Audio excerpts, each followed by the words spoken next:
record ko na. Okay.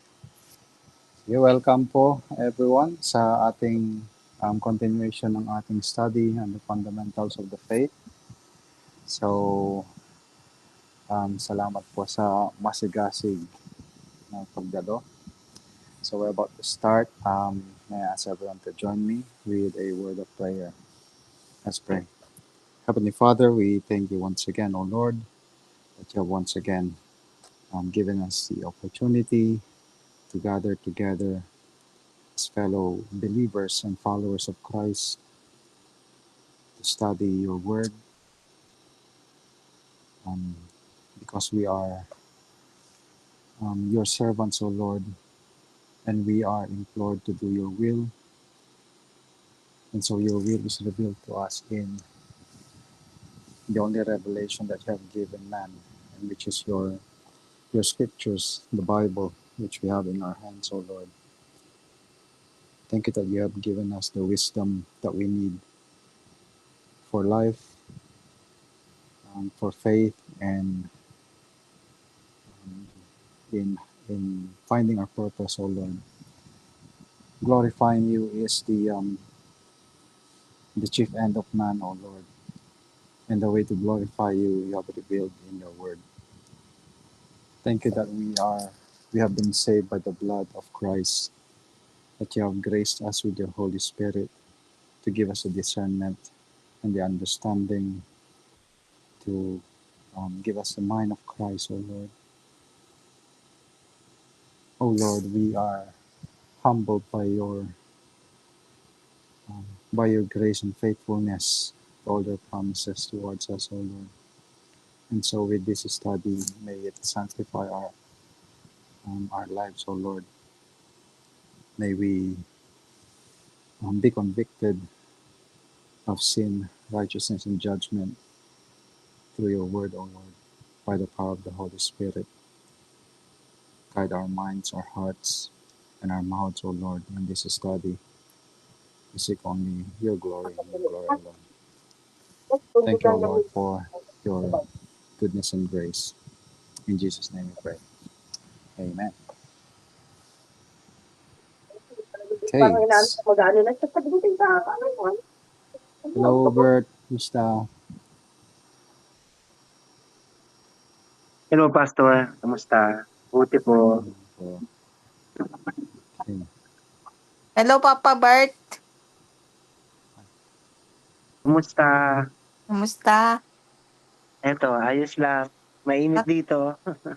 Ay, nandyan pa rin kayo sa Pinas. Dito pa rin. Wow. Nag-extend. Nag-extend ng 2 weeks. Nag-enjoy kayo dyan, ah. May mga nilalakad lang, kaya nag-extend kami ng 2 weeks. Deserve. Basta, enjoy. Eh, Oo. deserve nyo Asan naman. di makakita eh? Asan ba? Okay, nakikita niyo ba yung screen ko? Deserve nyo naman yan. Dalawa. Okay, can you see my screen? Nakikita niyo ba? Yes, ako. Okay. So we are gonna start on our lesson 2 today. Okay, pero before that, a little bit of review dun sa lesson 1. Okay, so yung lesson 1 is about the Bible, introduction to the Bible. And I trust that nasagutan niyo lahat ng mga questions dun sa workbook natin on lesson 1. Okay. If not, then I would implore everyone and exhort everyone na sagutan nyo. Nasagot namin, Pastor. Okay, that's good. Oh, done. Praise God. Okay. So, lesson 1 about the Bible. Okay, introduction to the Bible. So, we left off dun sa application nung lesson 1. And is there anyone who wants to share yung application question dun sa lesson 1? Okay? So, ang question dun sa last last question in the application is, based on what you have learned about the Bible, what should your response be? Anyone care to share?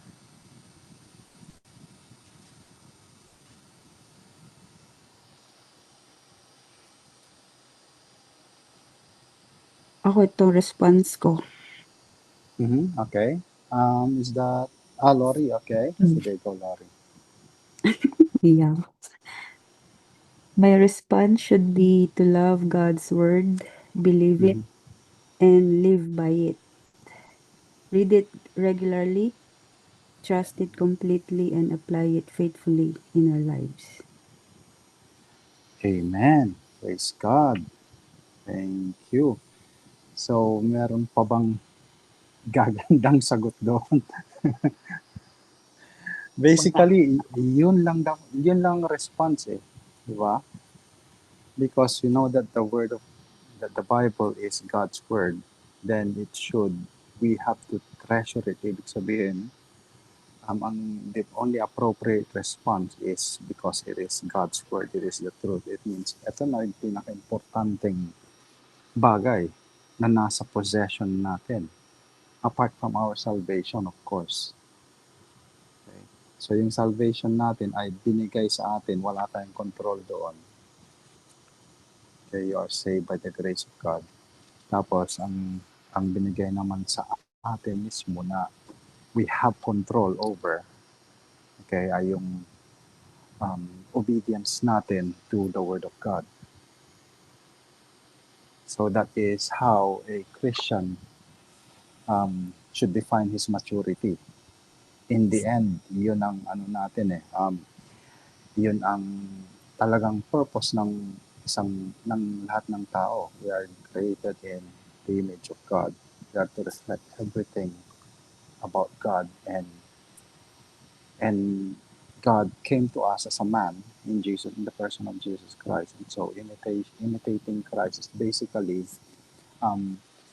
knowing His words, following His words, living His word. Okay, so yun, practical application lahat. Ibig sabihin bago natin apply practically, dapat maintindihan natin. Bago natin maintindihan, kailangan alam natin. Nandyan. Paano mo malalaman kung nandyan? Kailangan basahin mo. Paano natin babasahin? Hindi siyempre, buklatin natin, buksan muna natin. Tapos, basahin. Paano natin gagawin yan? Dapat may time tayo. Diba? So, ito yung pinaka-importante, ibig sabihin, mas importante ito kaysa sa pagkain natin ng physical. Okay? So, yun. But, unfortunately, lahat ng Christian, maraming Christian na ginagawang ang Bible ay sort of optional na lang, na mas importante ang physical na pagkain natin kaysa sa Bible. Hindi po, dapat mas importante ang Word of God. Okay? Kaya nga, in the Old Testament, ang ginawa ni God sa kanila, sa mga Israelites, dinala niya sila sa lugar na walang pagkain, walang tubig, para kay God lang talaga sila umasa. Kung anong sabihin ni God, anong kailangan nila, sabihin nila kay God. At ibibigay niya. So basically, gano'n ang ginawa ni God sa kanila eh. Pero sa atin, we are abundant in everything. Maraming mga bagay na nakakahubos ng oras natin. The point na pati nga panonood ng TV o pag Facebook ay mas nagiging importante sa atin kaysa sa pagbasa man lang ng Bible. Okay? Okay, so we'll go first sa may dalawa pa tayong i-discuss na topic, okay, regarding the Word of God. Then we'll go to lesson 2. Okay? So we'll talk about the inspiration of the Bible, which is na discuss na natin, pero as a form of summary, okay? Let's go back a little bit to it, okay? So, Inspiration is God overseeing and directing men to write his words. It is the process by which God, as the instigator, worked through human prophets without destroying their individual personalities and styles to produce divinely authoritative writings. Okay, so that's basically what inspiration means. Okay, it is God who oversees and directs man to write his words. Ginamit niya iba't ibang tao para masabi niya sa tao kung ano yung gusto niyang sabihin, anong kailangan natin malaman. Okay? So it's a process by which si God ang instigator, siyang pasimuno, at siya rin ang may pakana ng lahat ng nasa Bible. So lahat ng experience nila, yung experience ni David, experience ni Abraham, experience ni Joseph, nung nung binenta siya sa sa mga Ishmaelites, tapos naging slave siya. Lahat ng nangyari sa Bible is it is God's under God's sovereignty. Wala pong walang isang bagay na na taliwas sa kagustuhan ng Panginoon sa Bible. Okay? Kaya sa lahat ng nakasulat dito sa ating Bible, it's all God's under God's sovereignty. Lahat to ay His words. Okay? So yun po ang inspired. Ginamit niya ang iba't ibang tao, mga prophets, mga apostles, yung mga sarili nilang ideas, sarili nilang experience, sarili nilang vocabulary, sarili nilang language, sarili nilang mood, sarili nilang behaviors. Okay? God used all of those to produce a divinely authoritative writing. That is the sovereignty of God in His Word. Okay? So yun po ang inspiration ng Word of God. Okay? So let's go to any questions with that? Question po? Wala po. Okay. Thank you. Okay. So let's go to the canonization of the Bible. Okay. So when we say canon, anong ibig sabihin ng canon? Does anyone know what the word canon means?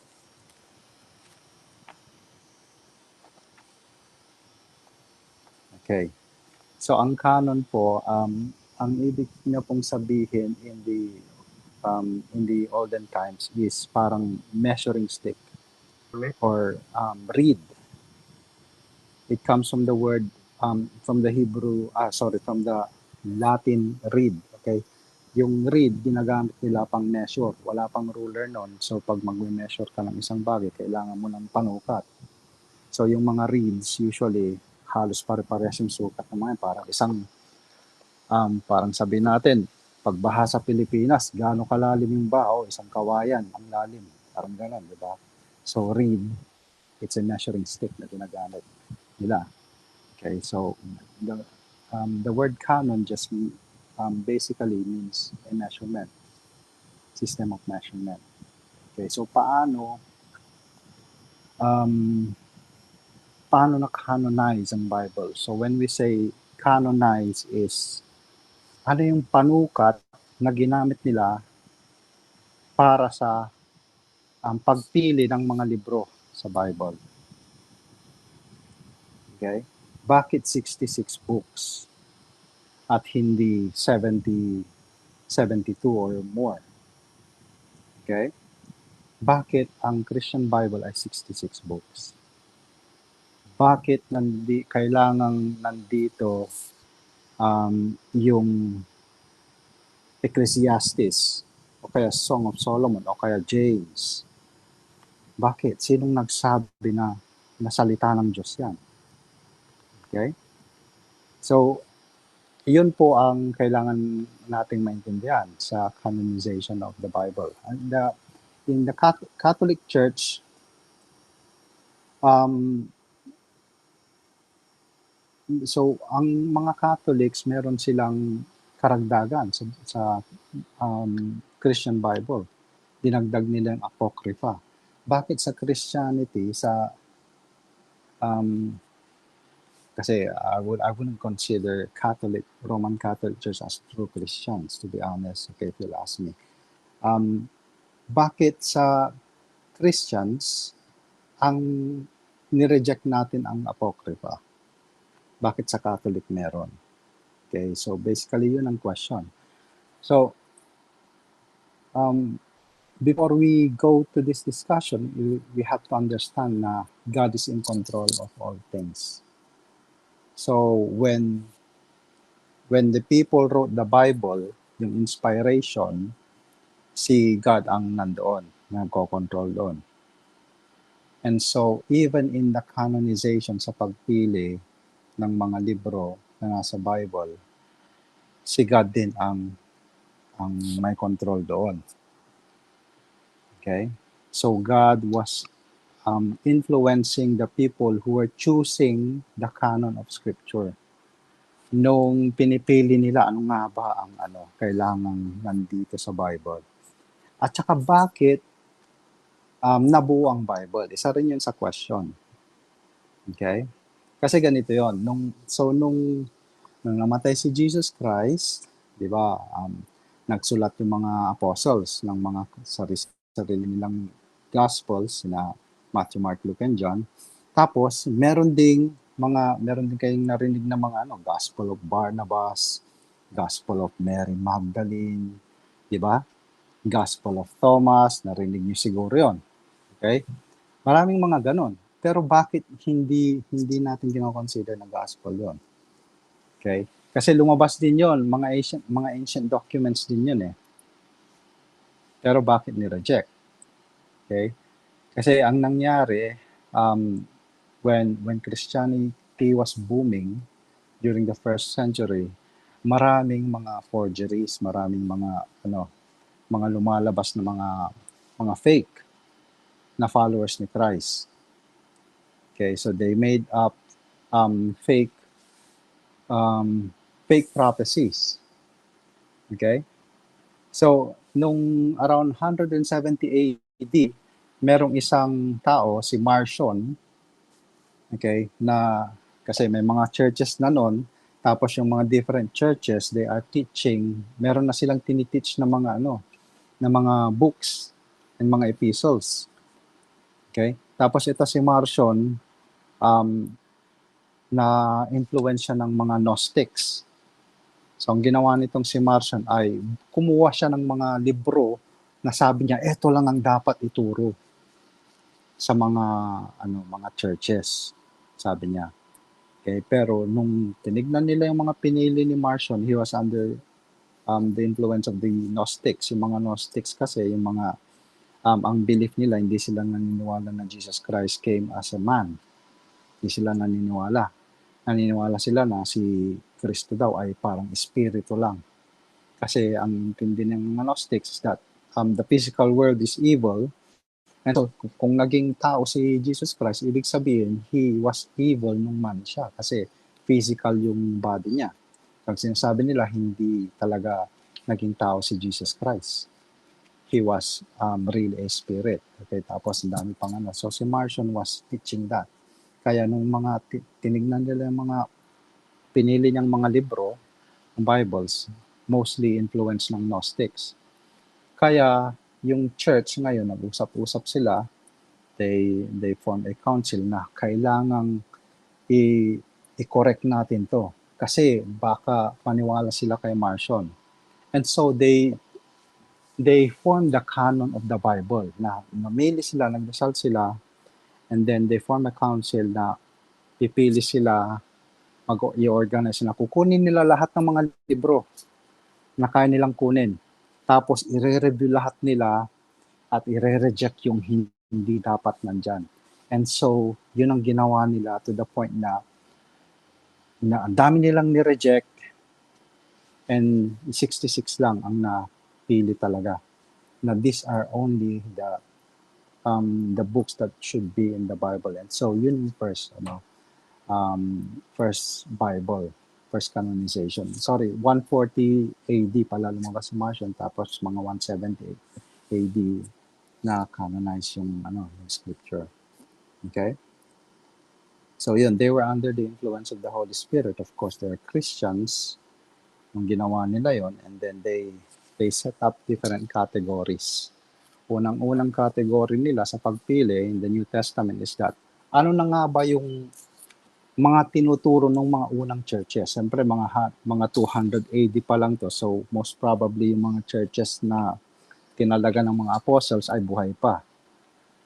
So, ano yung tradition na tinuturo na dun sa mga churches na yon at sa mga ibang churches din ngayon? So, kinuha nila yung mga libro, di ba? So, basically, yung mga libro na nasa kanila na mga since na form yung church, okay, and then it came from the apostles, automatically, pag sinulat ng apostles was already a canon.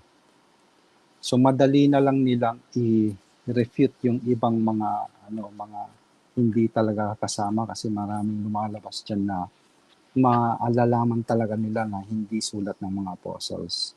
Kasi may mga buhay pa noon na mga taong nakakilala kay Apostle John. Halimbawa, si Polycarp, na naging estudyante niya, si Irenaeus. Okay? So, si Irenaeus halimbawa, sinabi ni Polycarp na estudyante ni Apostle John, etong Gospel of John, si John talaga nagsulat niyan. Kaya, madaling na canonize yung Gospel of John. Mga ganun ba? So, and then, syempre, Christians are convicted na dapat hindi nila hindi sila magkakamali. And so, because they're being convicted by the Holy Spirit, so dapat tama talaga yung nila. Wala silang agenda in a way na piliin ng isang libro for their own benefit. They were only doing it because of the conviction of the Holy Spirit. Okay? So,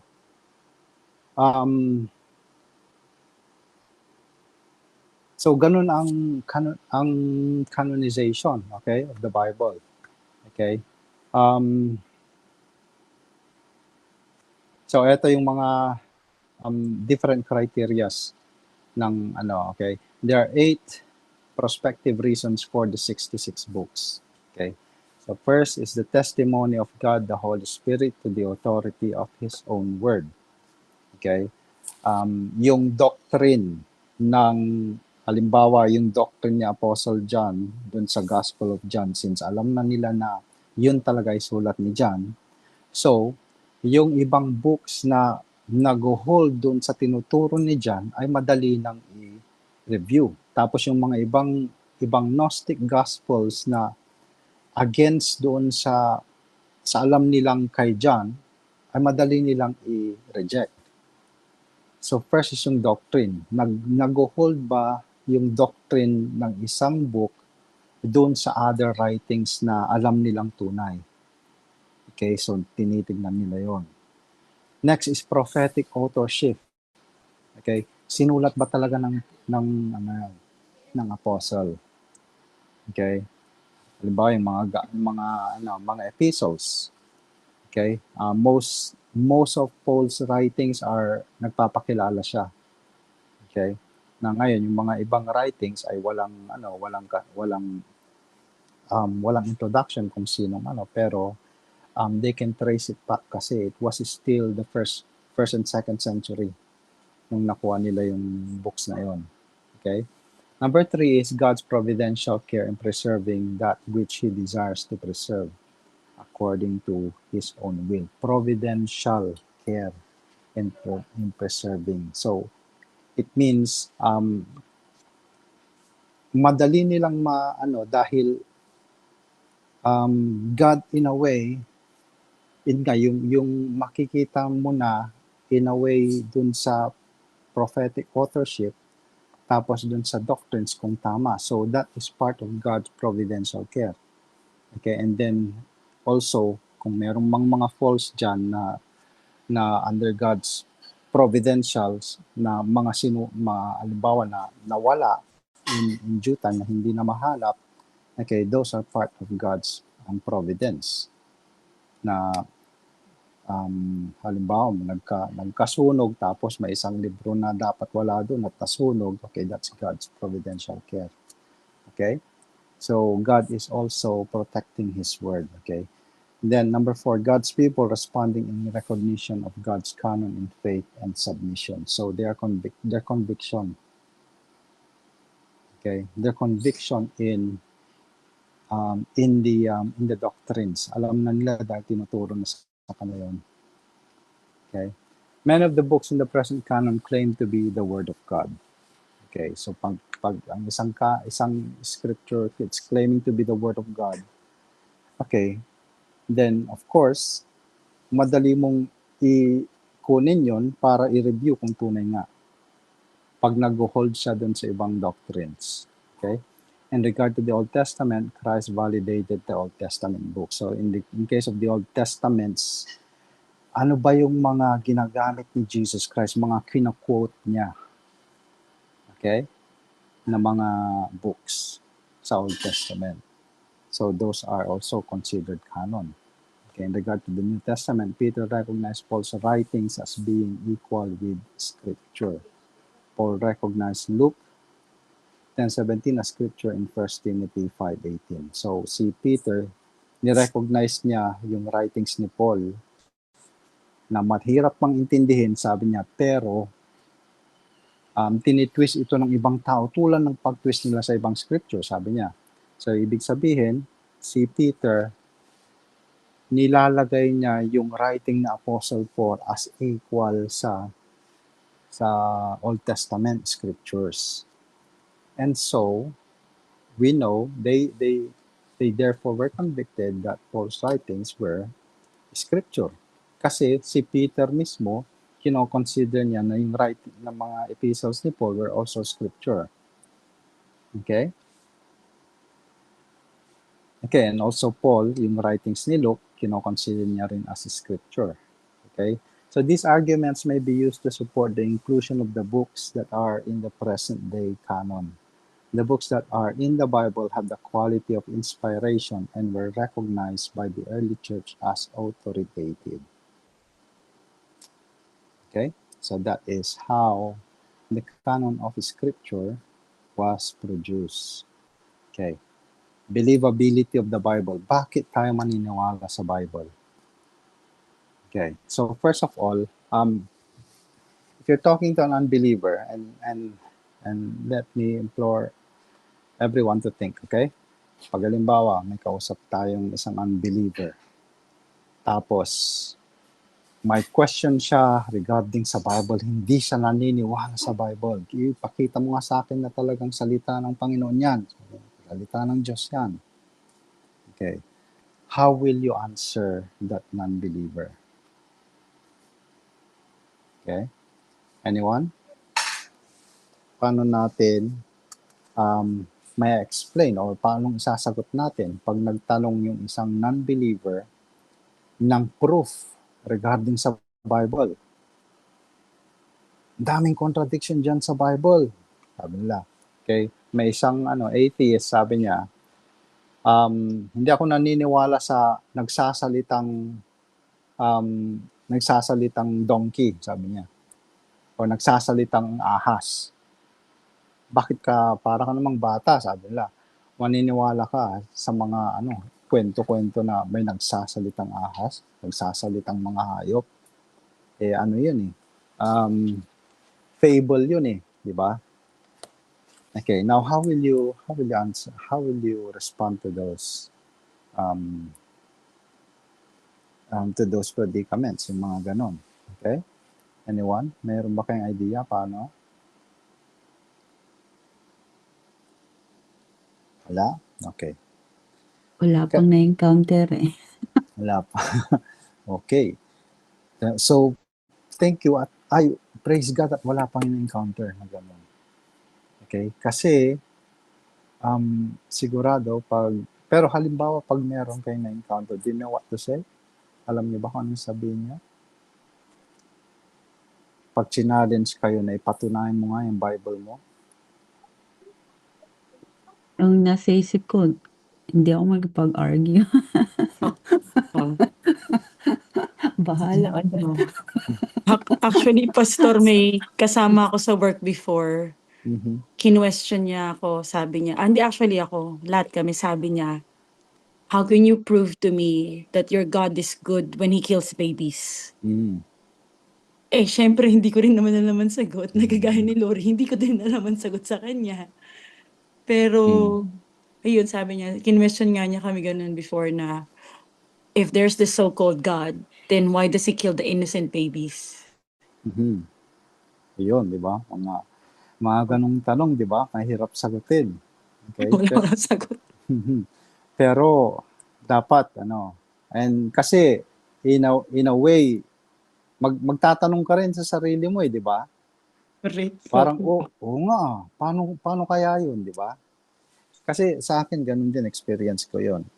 Why ba I became agnostic before kasi dun sa mga ganong questions, hindi sa may nagtanong sa akin, ako mismo ang nagtatanong sa mga ganyan and walang makasagot sa akin. So I was in an agnostic um, standing before. Okay, yung position ko rin noon. Okay. Pero itong kailangan nating intindihin. Okay.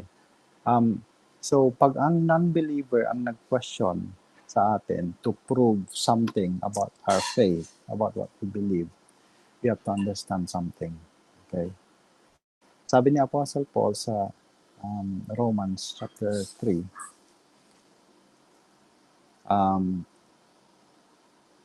none is righteous, no, not one, no one. Verse 11, ang sabi niya?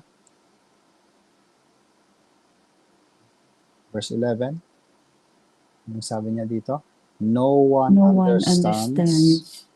no one seeks for God, all have turned aside, together they have become worthless, no one does good, not even one. Okay?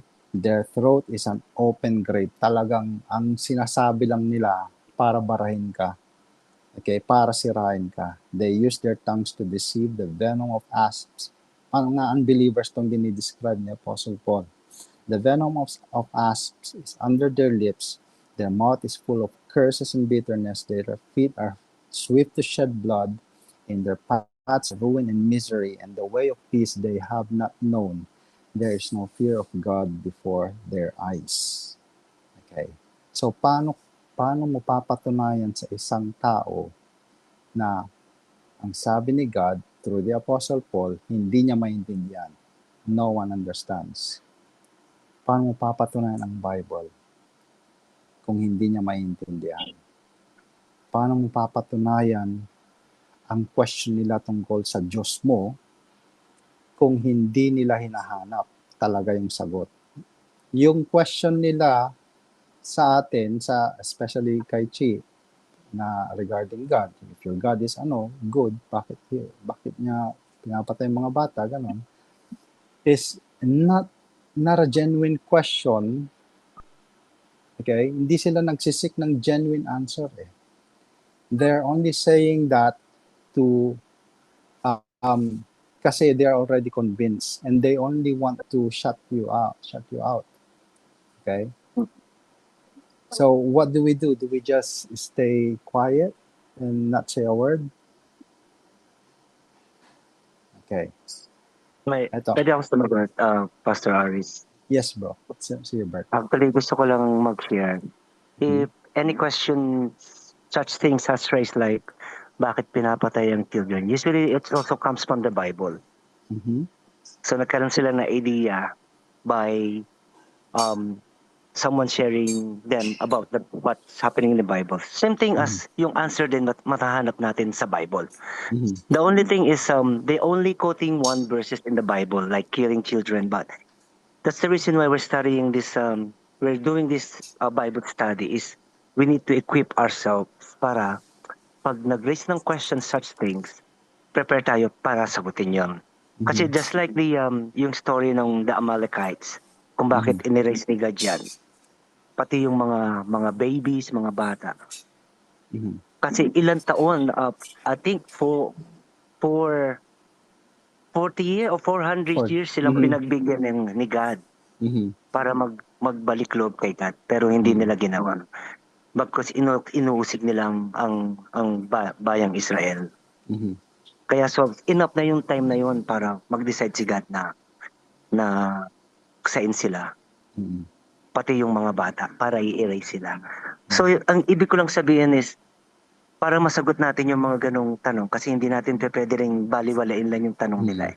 Dahil yung question is nanggaling sa Bible, ang sagot manggagaling din sa Bible. Kaya ang the best is, kailangan talaga nating aralin yung Bible para maunawaan natin.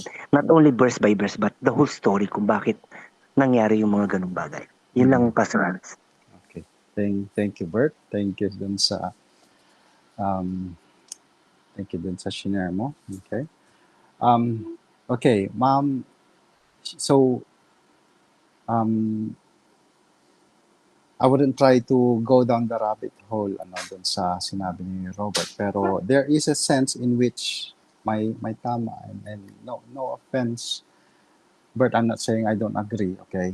I do agree in a sense dun sa sinabi mo na we have to address those questions. Pero ang ano kasi dito is that usually yung mga taong ganun na makikita mo na sa tone nila na they're not really seeking an answer. Okay, they are already convinced na hindi mo mapapatunayan sa akin. So if kahit sabihin natin yung sagot using the Bible, okay, hindi kasi ganito yan sabi dito sa Bible, okay. In the first place, they will not accept it because they don't believe in the Bible. So these non-believers will reject any truth that comes from the Bible. Okay, so instead of of answering their query, hindi naman kasi, pero usually hindi naman genuine yung query nila, gusto lang nilang mambara, okay? The answer shouldn't be that we head on go and answer their question. Okay, the only response that we should give them is the gospel. The only way they will understand is if they become Christians. Okay? So, paano magiging Christian ang non-believer? The gospel. Okay? So, if they ask us a question na mambabara lang, okay, for me, and not only me, evangelists would, like for example, other evangelists would, mga experienced evangelists, ang lagi nilang sinasabi, and I do agree with that, and also biblically, ginagawa nila is go straight to the gospel. Don't address the question, the mocking question, but go to the presentation of the gospel. Kasi yung gospel is what will save them. And if na-convict sila by the Holy Spirit through the gospel, and then i-consider nila the Bible, to believe the Bible. Pag naging Christian, nagkaroon ng belief sa tao, that's when they will accept explanation regarding the Bible. Okay, and then so doon natin i-explain, and then hopefully matitibag, and if they are really convicted by the Holy Spirit, matitibag yung puso nila, and they will believe, and that's when they will seek for God, and they will understand, because the Holy Spirit is the one who illuminates, and they will understand. Okay, so yun okay, don't, because we will only go into much debate, makikipag-debate to the point na makikipag-away na tayo kasi ang experience ko, okay, and I hope hindi niyo na-experience na magko-question, very sarcastic yung question hindi talaga hindi genuine na naghahanap ng sagot. Pag nasagot mo yung tanong niya, bakit yung ganito? Biglang hindi niya sasabihin na, okay, tama ka dyan, tao. Hindi walang ganun may rebuttal kagad na ibang question. And then, sasagutin mo ulit yun, bakit yung ano? Tapos sasagutin mo ulit, bakit yung ano? Sasagutin mo ulit, bakit yung ano? So, these people will never understand. And in my experience, yung kuya ko, ganun siya. Laging dami niyang question regarding the Bible. About ano. Nung una, I answer him headlong. Pag ano, hindi kong pangana, alam yung sagot, babalikan ko siya next meeting. Okay, tapos iyan ako. Okay, pero as we went on with the study, okay, I always present the gospel every now and then to the point na napansin ko hindi na siya nagko-question regarding, hindi na siya ako challenge regarding the Word of God. Na nakita ko nga parang siya na nga nagde-defend ng Bible. I didn't ask him to do that. Pag may question ng ibang tao, siya yung magsasagot. Tapos tatanong niya ako kung tama ba yung sagot niya, gano'n. So, ano ako, well, that wasn't my work. It was the Holy Spirit. Ang ginawa ko lang was to present the gospel every meeting namin. And then, na-convict siya by the Word of God and the Holy Spirit. Okay? And then, praise God, he got baptized last year. Yung kuya ko. And then, yun. So, yun, ang ano, okay? Now, if Christian yung taong nagtatanong and then may doubt sa Bible, then of course, we can understand that the Christian doesn't know everything. And so, genuine yung question niya. And then that's when, of course, we can answer the question with a genuine answer. Okay? And then, pwedeng mag-struggle na hindi pa niya tanggapin yan. Pero, the Holy Spirit will convict the person. We only have to give them the truth of the Word of God. Okay? So, now let us look into this summary, okay? Dito. So, kung ano tong Bible. Now, can I ask every participation, okay? So, can I ask Lori, can you read the first point dito? Sige. The Bible is a powerful and dynamic book that has not only changed the lives of millions of people, it also convicts God's people of sin and leads them down the paths of righteousness for His name's sake. The Bible has had more influence than any book ever written. Okay. Thank you. Can I get Mon? Edmond, can you read this one? Yung pangalawa.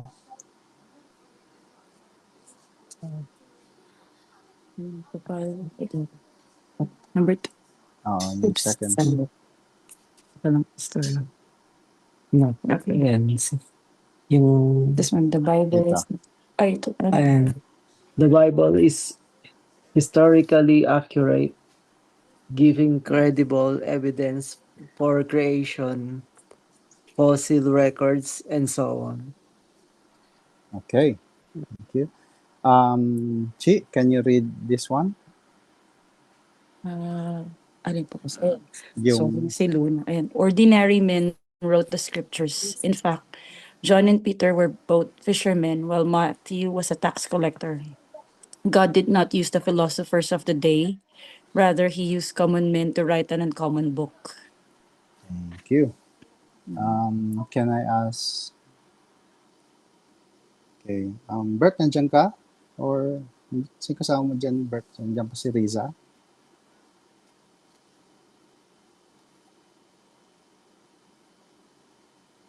Hello bro, sorry. Ano yan? Okay. Pwede basahin mo to? Yung, nakikita mo yung cursor ko rito?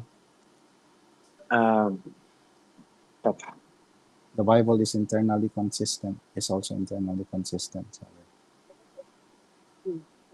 Sorry bro, hindi ko mabasa. Wala Ano, yung mabasa? ibang blank page. Oo. Okay.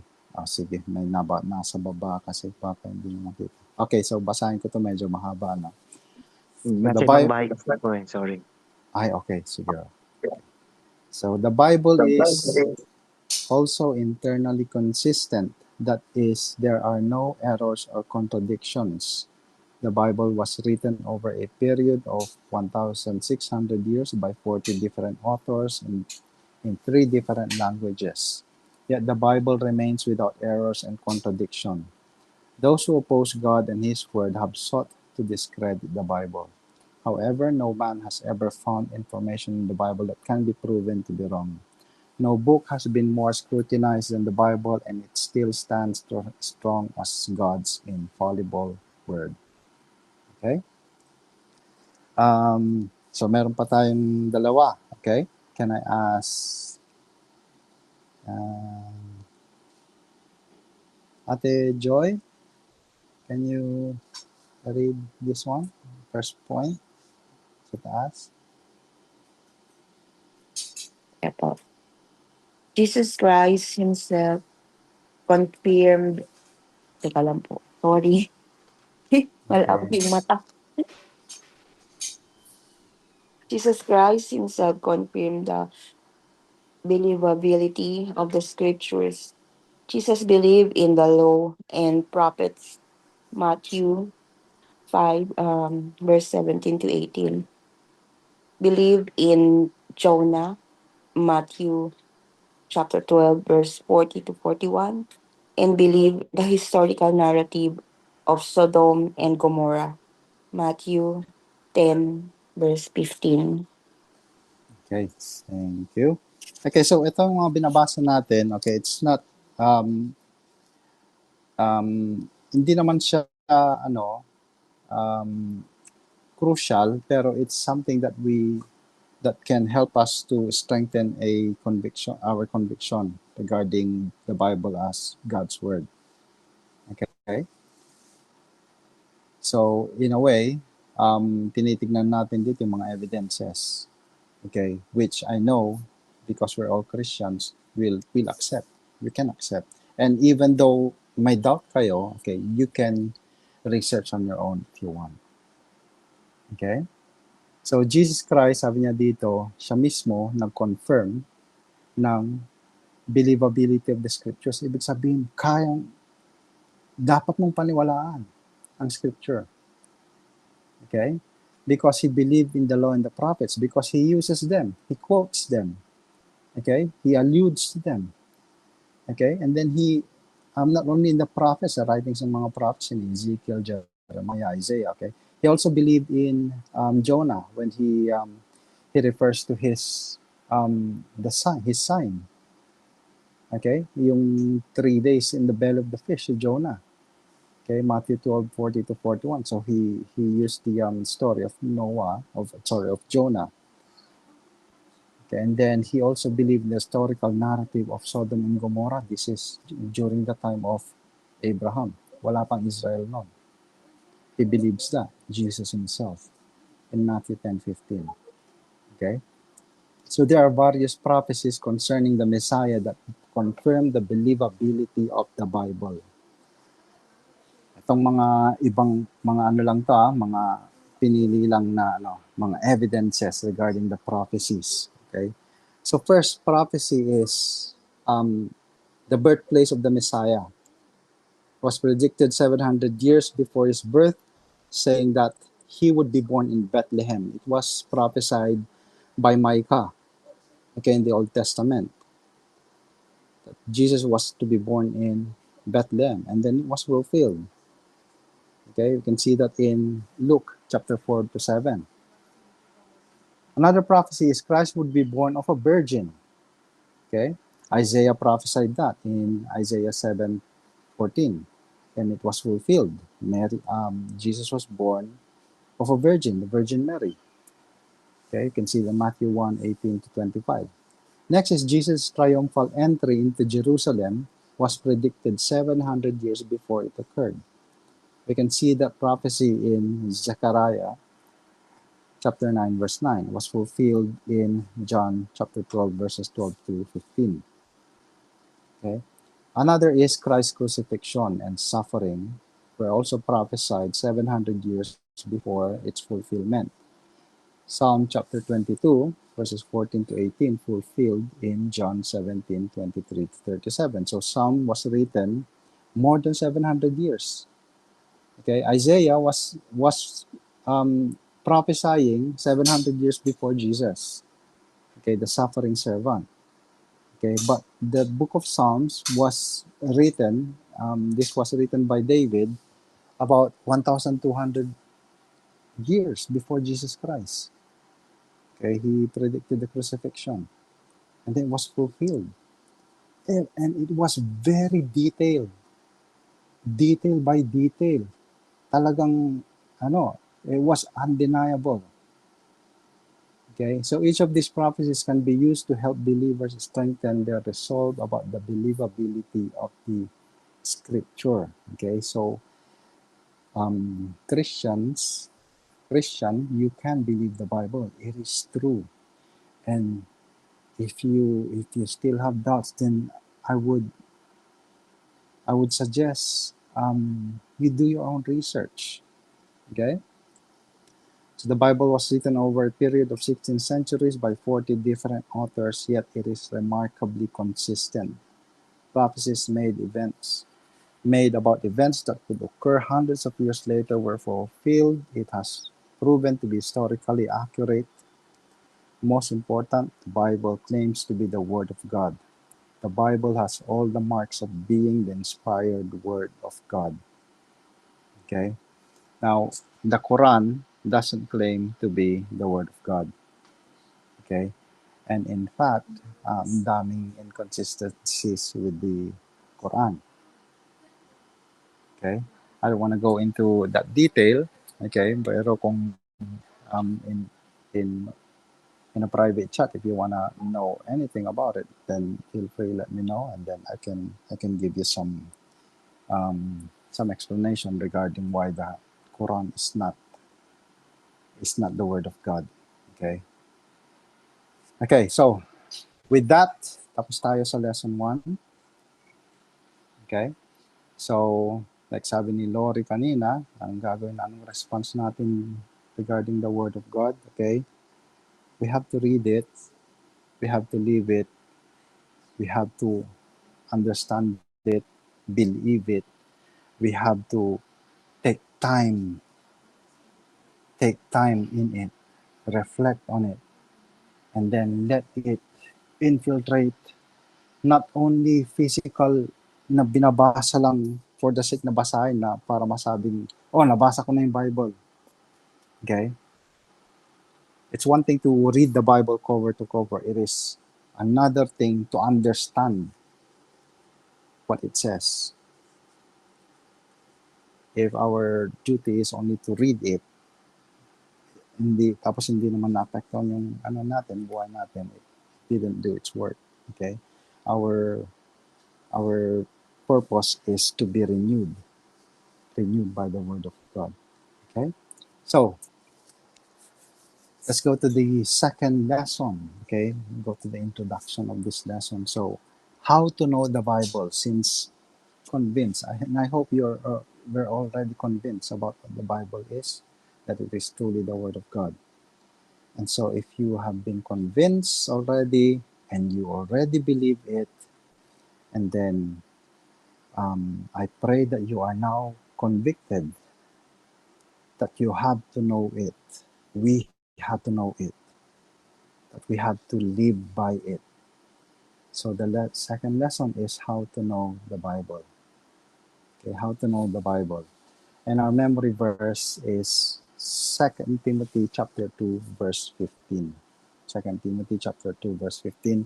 Yung first memory verse natin ay I think hindi ko gaano in-emphasize kasi I am already assuming na kabisado na natin yung verse na yun because that is one of the famous most Christians already know that verse. Okay, 2 Timothy chapter 3 verse 16. Okay, all scriptures inspired by God and profitable for teaching, for reproof, for correction, for training in righteousness. Okay. Okay, but if not, if hindi nyo pa memorize, please go back to that verse and then memorize it, understand it. Okay, understand it. Yung explanation naman noon ay na-discuss na natin in all the inspiration, okay, how to be complete, kumpleto, ibig sabihin, nandun na lahat sa Bible. Okay? And so, second lesson is how to know the Bible. Memory verse, 2 Timothy chapter 2, verse 15. Be diligent to present yourself approved to God as a workman who does not need to be ashamed, accurately handling the word of truth. Okay? Accurately handling the word of truth. Now, let's discuss this verse. So, be diligent. Does anyone know what the word diligent means?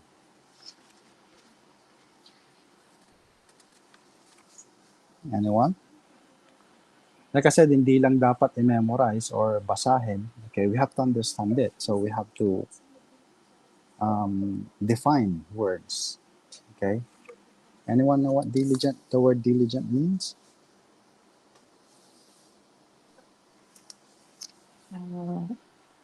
So Tagalog would mean na you have great matindi yung paki mo sa ginagawa mo, you're showing great care dun sa ginagawa mo. So yung ano ba magandang dun? May paninindigan or may Ang alam ko lang sa diligent. Kumbaga yung talagang consistent porseguido? ka. Oo, porsigido ka. Oo. Persistent Oo. effort. Yes, okay. So it's all those things. Okay? It is yung nuance niya is that be diligent. It means your whole being is into it. Okay? Binuhos lahat. Okay? Be diligent to present yourself. Okay? Presentation of self as approved to God. When we say present yourself approved to God, what is Paul saying here? Okay? So parang ang sinasabi ni Paul dito is that Christian tayo, obviously, dapat pag Christian ka, anak ka ng Diyos, so mag-act ka bilang anak ng Diyos. So parang magiging standard natin or default natin is dapat approve ni God. It has to be yun na yung automatic sa atin. Hindi yung Christian, pero hindi mo makikitang Christian. Okay, so to be a Christian means you are God's child, and pag anak ka ng tatay mo, you are representing your tatay. Kaya nga, nasa iyo yung family name ng tatay mo. Nire-represent ko yung Zamora. Okay, tapos pag umasta ako na hindi sa kagustuhan ng mga Zamora, kaya ako, parang di ba? So, basically, ganon. You are a child of God, it means you have to act like your father. Yung approve sa kanya na gagawin mo, magiging ganon yung buhay mo. Ganon yung presentation na makikita sa'yo. Okay? Be diligent to present yourself as approved to God as a workman. So we are all God's children and we work for Him. Okay? So, Excuse me, Pastor. yes po. Si Robert umalis. Umalis na kasi nagbiyahe na sila. Nasa labas sila. Okay. Nag-text siya. Okay, sige. Okay. Okay. So be diligent to present yourself approved to God as a workman who does not need to be ashamed, accurately handling the word of truth. Okay? So approved to God as a workman who does not need to be ashamed. It means Hindi mo kailangang umasta kasi ganun na talaga yung ano mo na hindi ka kahiya-hiya, or it means alam mong you are confident. What Paul is saying here is that you have to be confident that you are doing the work that God has given you. Okay? Confident, yung hindi ka magdadalawang isip. Tama ba 'tong ginagawa ko? Ito ba yung kagustuhan ng Panginoon? Okay? If we have those questions, it means we don't have that diligence yet na approve tayo kasi hindi tayo sigurado eh.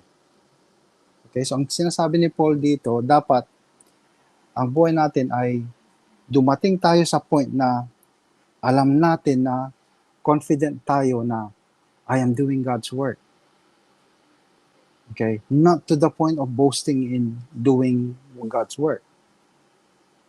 Okay? Like si Apostle Paul, he knows he's doing God's work. Pero he doesn't take confidence in himself. Kaya sabi niya, yet not I who lives, but Christ who lives in me. Okay? Ginagawa niya, pero hindi ako.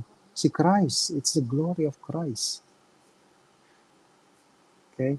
So, as a child of God, we have that obligation. I don't want to use the word obligation, pero for lack of a better term, okay, na dapat maging approved tayo as a workman. Pag magtatrabaho ka sa isang kumpanya, bibigyan ka ng uniforme, halimbawa, umasta ka ayon sa rules and regulations or bylaws ng company. Kaya nga binigyan ka ng uniforme. Okay? So yun, it means we are representing God who we work for, and we have no need to be ashamed of yung sarili nating ginagawa. Kasi ang work natin as a workman is accurate, is handling the word of truth. Yung Bible ang natin, we are all tradesmen in a sense sa workplace ni God. Tradesman tayo, at isa lang ang tool natin. Ang tool natin ay ang Bible. Ang mga welder, ang tools nila ay mga welding machine, mga grinder, ganyan, mga mekaniko tulad ni Edmond, mga llave, mga compressor, mga iba't ibang mga diyan, okay? Pero as a Christian, the only tool that we have is God's word. And so, pag ako ay welder, tapos hindi ko alam gamitin yung welding machine, kahiyahiya ako. Tinawag akong welder. Tinawag ko sarili ko na welder. Okay? Pag mekaniko naman ako, tapos yung llave, ginagamit kong martilyo. Okay, although may mga ganon. No? Then, in a sense, hindi ko alam gamitin yung tools. Okay? Nakakahiya. Okay? So, we are Christians. We are God's workman. The only tool that we have is God's word. And so, we have to accurately handle it, use it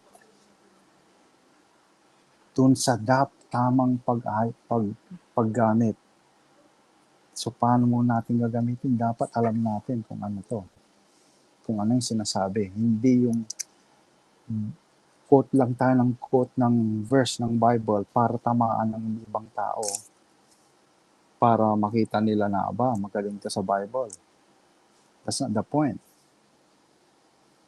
Okay? And so, this is why we have to know the Bible. Because we are God's workman and we have to handle it accurately. It is God's word. It is God's word. Pag misrepresent natin ang salita ng Panginoon, It is a very serious offense. Very serious. Okay?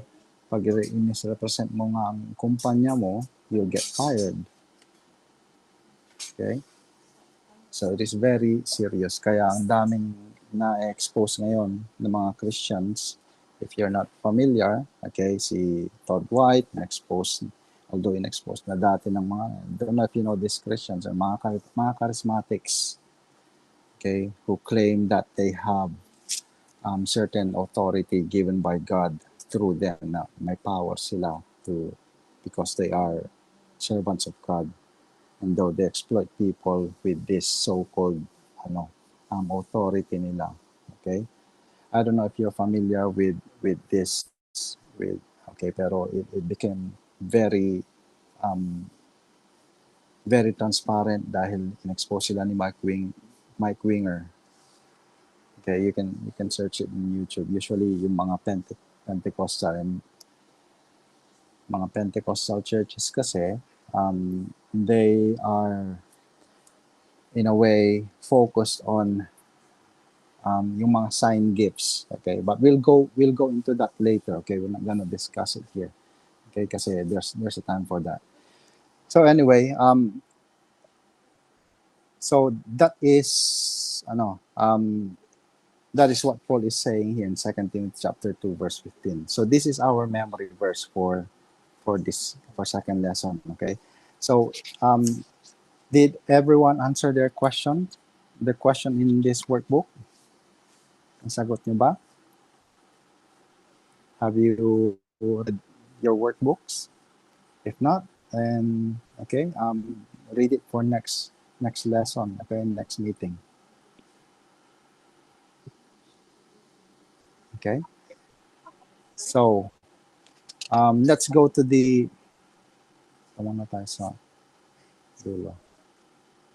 Okay, objective of lesson 2. Objective is to motivate the student to read and study the Bible. Okay, number 1 objective. Second objective of lesson 2 is to teach the student basic Bible study skills.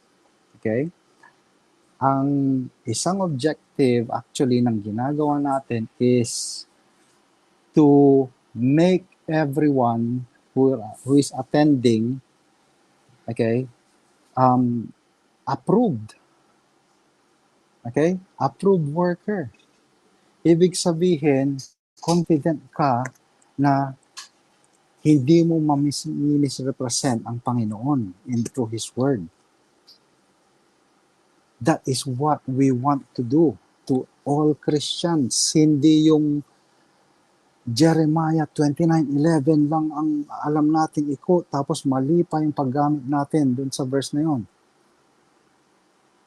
Okay? Ang dapat sa mga Christians, okay, ay alam nating basahin at alam natin ang ibig sabihin at pag-interpret ng binabasa natin. Hindi yung pipili tayo ng life verse natin na ito ang gusto kong verse dahil ito yung gusto kong mangyari sa akin.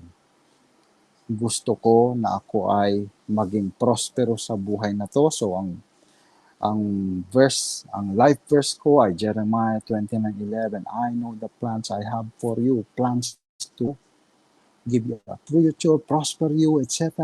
Okay, ito yung mga blessings ni God. Ito ang gusto ko. Okay, that's a misrepresentation. Dapat alam natin ang context ng mga binabasa natin. So yun ang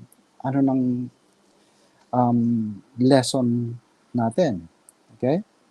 And all throughout this lesson, yun ang objective lahat talaga eh. To know na ang Bible is the Word of God, and so hindi lang siya puro blessing ang pinapromise niya sa atin. In fact, it is promising more on persecution or suffering and hardships. Okay? Lahat ng promise ni Jesus Christ in this life is you'll be persecuted. Okay?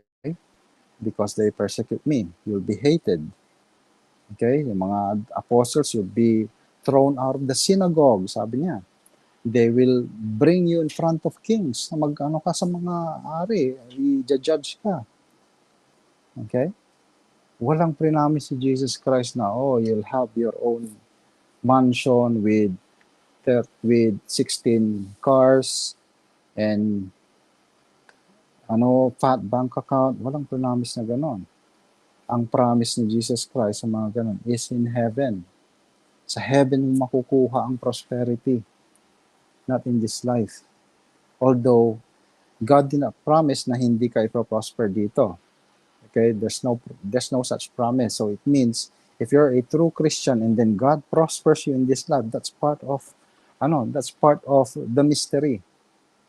Kasi wala namang sinabi ni God na hindi ka ipo-prosper as a Christian eh. Okay? Pero ang siguradong pinamis is persecution. Okay? If God promised you with blessings, praise God. Okay? Pero wag mong isipin na hindi ka ipe-persecute. Okay? You will be persecuted, especially during your time and age. Napaka-hated na ang Christian religion ngayon. In the West especially. Okay? So, we will be discussing 5 compelling reasons for knowing God's Word. Growth, defeating sin, preparing for service, to be blessed, and to help others. Okay? Second is to review the process of Bible study. And third is review a practical Bible study exercise. Okay? So, by this second lesson, pag natapos to, ang goal natin, okay, I'm not making it my goal for you. I want you to make it a goal for yourself. Okay? Na you will have a planned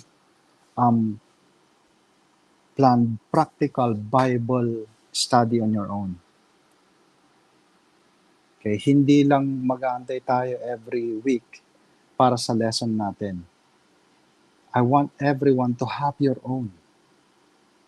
It's not my wish. Oh, of course, it's my wish for you, but it should be your wish for yourself. Okay?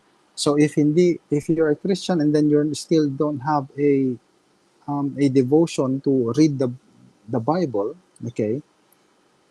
Then yun mo ang una mong ihanapin, to get yourself to read the Bible.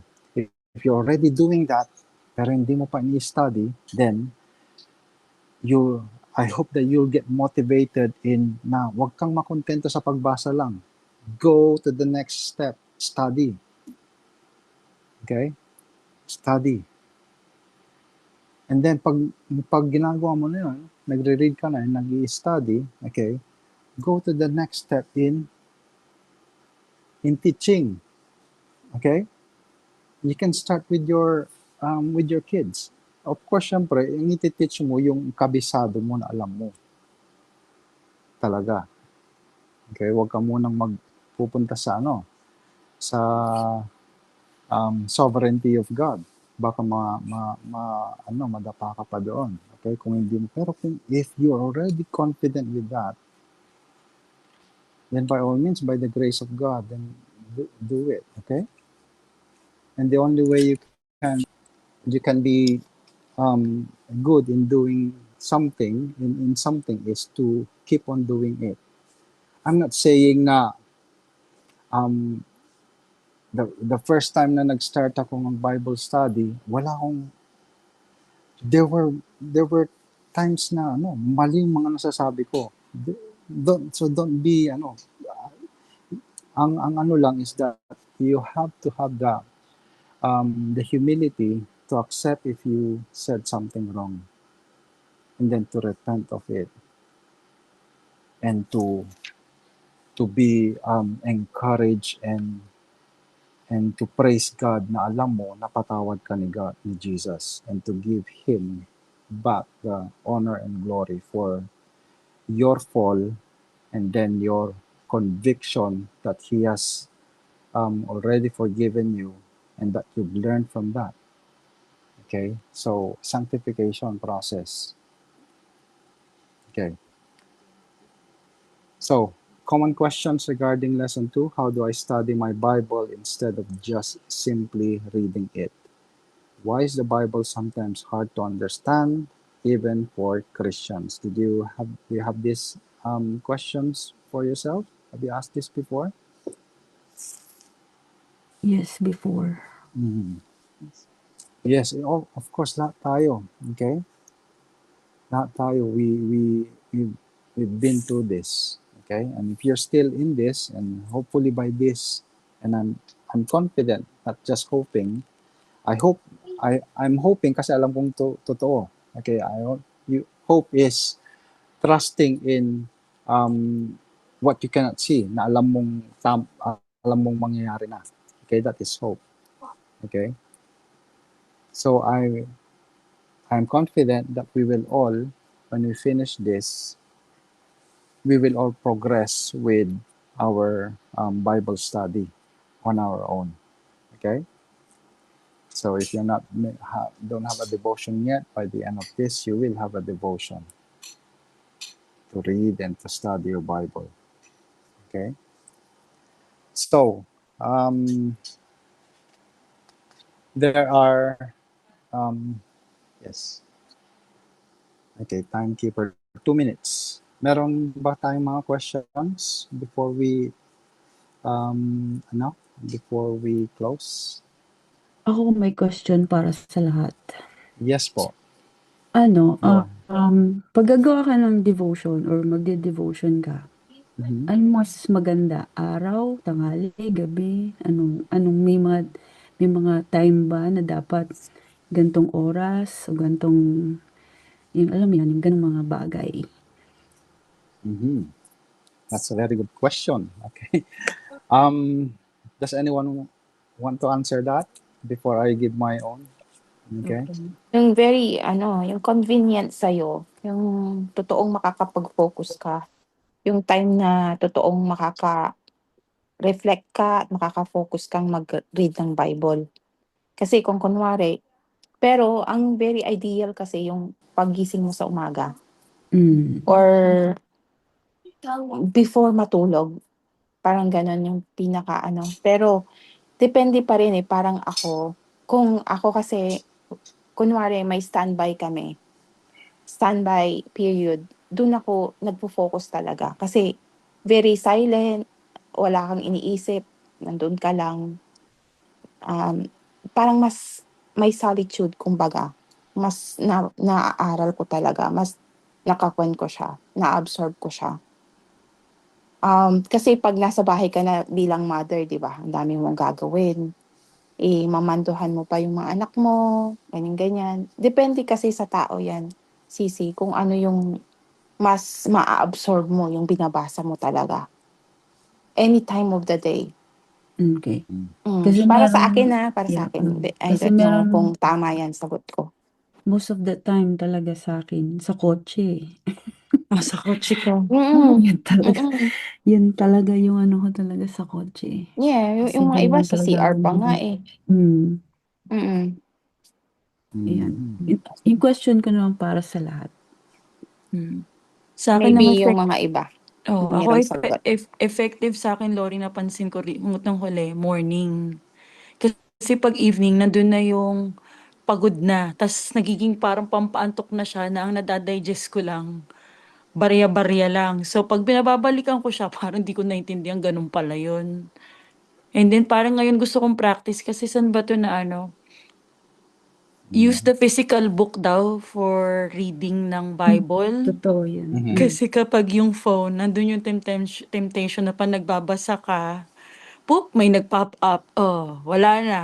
Totoo Nawala na yan. yung oo, sabi ko yun yung gusto ko ngayon, sabi ko 'pag Totoo nag-read yan. diyan, maghahanap ako ng Bible na may literal na bookmark. Ang challenge lang kasi Ako rin, ngayon ako rin. Gusto ko sulatan ko, ganyan. ang challenge nga lang ngayon, sis, ang labo na ng mata. Kaya kanina sinabi ni Pastor, basa. Nung sinabi ni Ate Ako Joy, di niya rin. Yeah. mabasa. Si Ako Edmond at rin. ako din, ano daw, hindi na, Bata ka pa, Chi. I know, Mm. Bata pero ka pa siya sa amin, kaysa sa amin. parang hindi na dapat kaya ng iPad, parang dapat Isa ata yung iPad Isa ni lang, Hana na. Yung mas isa lang malaki na ibig iPad. sabihin niyan, magsalamin na daw kayo. Oo, may salamin Okay. din na ako eh. Hindi ko lang masyado nagagamit. So, Meron. okay. So, si Bridget, you do it during standbys. Tama, di ba? Si Chi, every Morning every ngayon. mornings. Actually, Sin, sa morning Pero din everyday ako. yun, Dad, Hindi yun, Oo. for standby Okay. lang, Sa morning din ako. Pag umaalis na si Tolits, doon ako Maganda nag-start. sa morning talaga. Yun ang pinaka-ideal. Kumbaga. Si, Kaso minsan, ang haba na ng oras ko. o doon na yung malilate na yung anak kasi tatapusin mo pa sayang. Tapos wala na nangyari. Kaya kailangan mga minsan 6. continuation, sasakyan naman. yung, Ah, yung iba, meron pang how will you answer the question ni Lori? Kailan? Para, so it becomes Ate preference, Marilyn. no?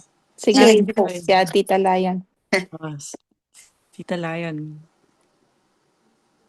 Ay, Ano po? ay sorry. Ang ideal talaga, early morning pagising. Ang problema ko ngayon, nakakatulog ako.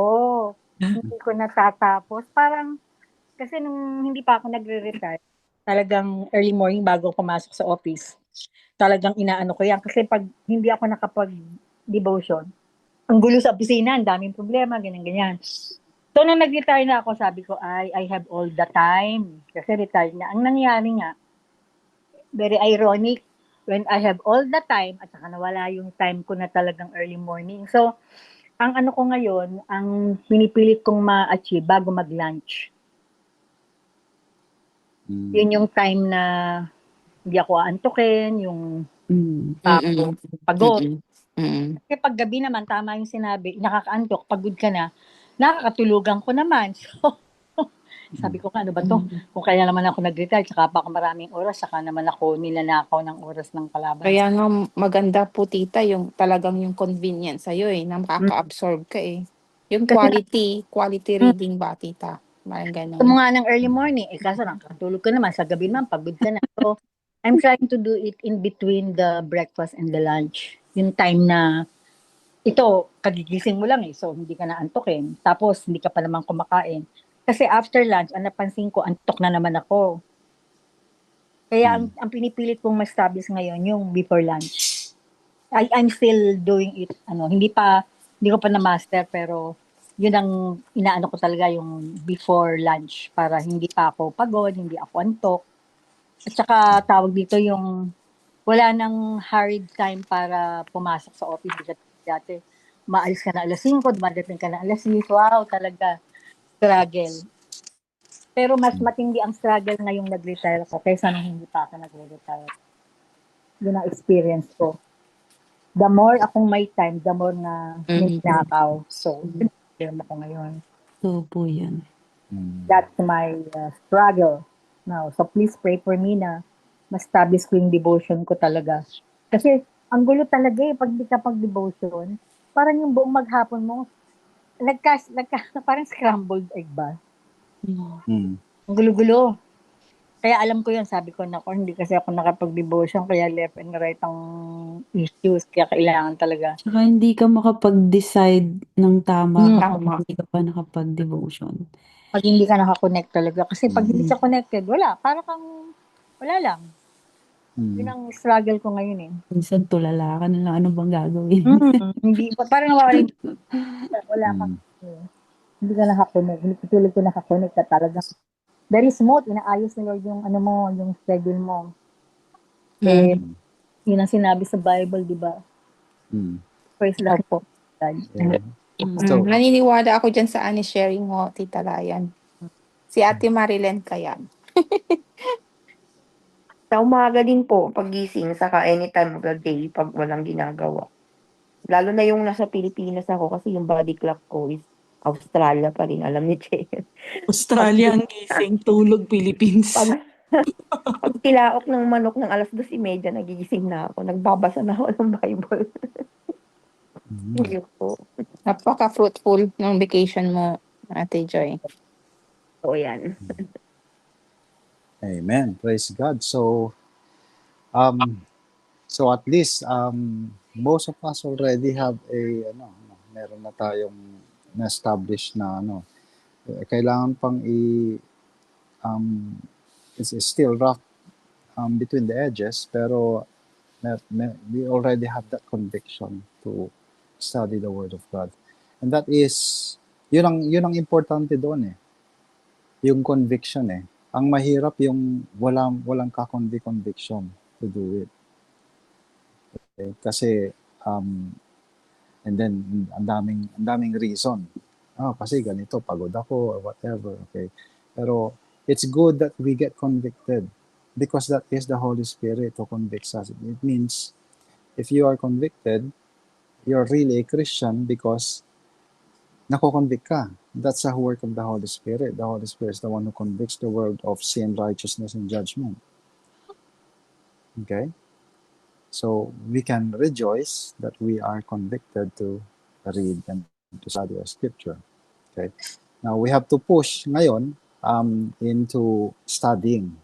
Okay, study. So, iba yung, I'm not saying na i-disregard nyo na yung reading nyo. Okay, nagbabasa na ako. Ngayon, punta na ako sa study. So, hindi na ako magbabasa. Mag-study na lang ako. So, I'll take one verse and then study it. I'm not saying that. Okay. Go on with reading, pero make another devotion into studying. It means you will take a passage of scripture, okay, and then intindihin mo yon, kung ano yung principles na tinuturo doon, at kung hanapin mo yung conviction sa'yo, sa sarili mo, hindi yung gagamitin mong pang-convict sa ibang tao. Hindi po yun. Okay? Our point here is self-sanctification. Yun ang inaano natin. Hindi yung maghahanap ka dahil meron kang kinakainisan na gusto mong ma-rebuke. Okay? So, bubuklahalong ka yung Bible para hindi po ganun ang paggamit ng Bible. It's just, the Word of God is a double-edged sword. Okay? Sabi ni sa Hebrews 4. Okay, double-edged sword. It means tayo rin masusugatan nito. Hindi lang yung taong nagkakasala sa atin. We have to first, sabi ni Jesus Christ, yung troso muna sa mata natin ang ayusin natin. Okay, so read the Bible for yourself, for ourselves, not for other people. And then also, it goes also for listening to sermons or in doing group Bible study na ganito. Okay? We sometimes come into a church or a group of Christians thinking na, I'm not saying we're all guilty, okay, but I can say we're all guilty na most of us or all of us, there is a sense na pag nagpupunta tayo sa isang tinitingnan natin yung sarili nating elevation with regards to the others in the group. Okay, merong mga ganon na okay. So when we come to a Bible study or to listen to a sermon, dapat ang purpose natin is to see where we can be sanctified. We are coming in humility na para sa akin to for my sanctification. Not para ipakita ko na magaling ako dito sa grupo na to. Okay? And especially for mga elders, mga pastors, mga ganun eh. I get convicted regarding those. Especially nung medyo hindi pa ako mature. Pag sa isang Bible study, mag-join ako, I get invited. Si Gray nag-invite sa akin yan dati.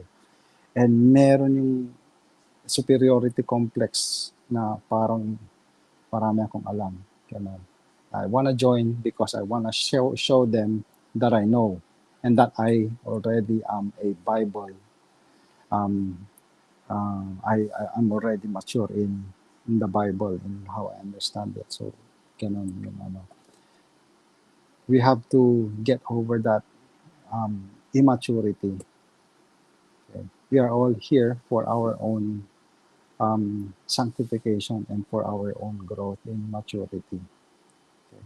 Kaya nga, I love doing this lesson kasi kahit ilang beses, pangatlo, pang-apat ko na yata ito ginagawa. Kasi nare-refresh sa akin, and then it still helps me na marami akong natututunan eh.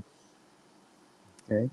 Marami pa rin akong natututunan in it. And so, we cannot exhaust the Word of God. So, we have to keep on studying it.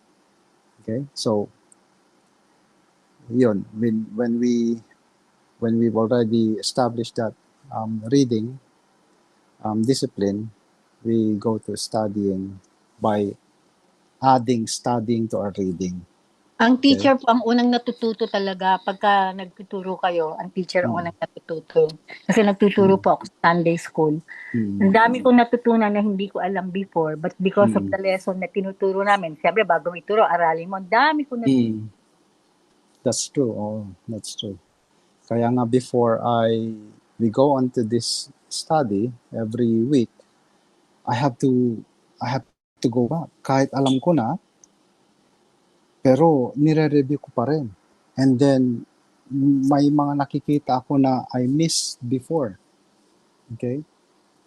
And then later on, as I'm doing the Bible, the study, may mga naiiwanan ulit ako. Kaya, kailangan kong balikan ulit. Kaya sabi ko last week, diba, go to lesson 2, tapos, may naiwan ako. So, we have to review a little bit and then tumagal. So, that is how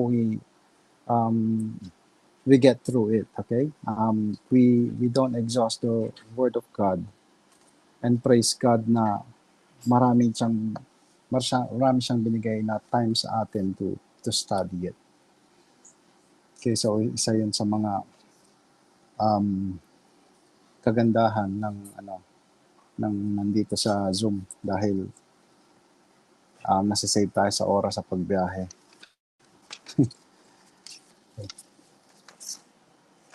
Okay, so thank you for that question, Sister Lori. Okay, so it's 13 past 9 na. So we'll close with a word of prayer. Okay? Medyo nag-overtime tayo ulit, nag-konti. Okay, let's pray. Heavenly Father, we thank you, O Lord, for this wonderful gathering of fellow believers, fellow workers in Christ, O Lord, that you have all convicted us to know your word, to study it, to live by it, to grow in it, to stake our lives in it, O Lord. Your word, O Lord, is the truth that we need in everything, and this is sufficient in living our Christian faith and living our Christian life. O Lord, keep on convicting us using your word, O Lord.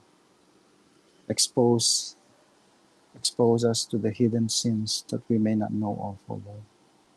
Sanctify us by your word, O Lord. Make us grow even more to be like Christ. And may we find the humility, O Lord, the humility of Christ, that will not boast in our maturity, but rather we would boast in the cross of Christ to share it to others, O Lord, especially non-believers, and to keep on seeking our sanctification in every other sin in areas of our life. O Lord, bless us in the rest of the week, O Lord. Pray that you give us an even more stronger grasp of your word, that we would treasure it even more, O Lord, and use us effectively in your ministry that you have for us. Glorify yourself in us, O Lord. Have your way in each and every one of us. We are your workers, O Lord. We are your children. Make us obedient to your word. All for your glory and honor. In Jesus' name we pray. Amen. Amen. Amen. Amen. Okay, thank you po sa lahat. Thank Thank you. Thank you, everyone. Salamat. Salamat. Kita pala dun. Good Paano night, ko patayin everyone. yung... Thank you. Good night, everyone. Bye. Salamat. Salamat, Po, Pastor. bye-bye. Good night Bye. po. See Si you Papa next Bert week. nandyan ulit, oh. Hello, Bye, Bert. everyone. Good Paano ko night. See you next week. Salamat. Okay. Again. Next week, hindi ko pa Thanks alam a lot po, yung Tita ano ko Lion. next Gray. week. So I'll let you know kung anong day po tayo next week kasi hindi ko pa nakuha yung roster ko for next week. Okay? So i-post ko sa group chat kung ano yung available na day po. Sige po. Okay? Okay, thank you. Thank Thank you all. you. Thank you po. Thank you Good night, po. everyone. Bye-bye. Bye, Good night. everyone. Good Bye. night. Tama. Bye-bye. Rory, Papa Bert. bro, Yes. bro, may recording ka last week or last week? Ay, Gray. Oh, bro. I-ano ko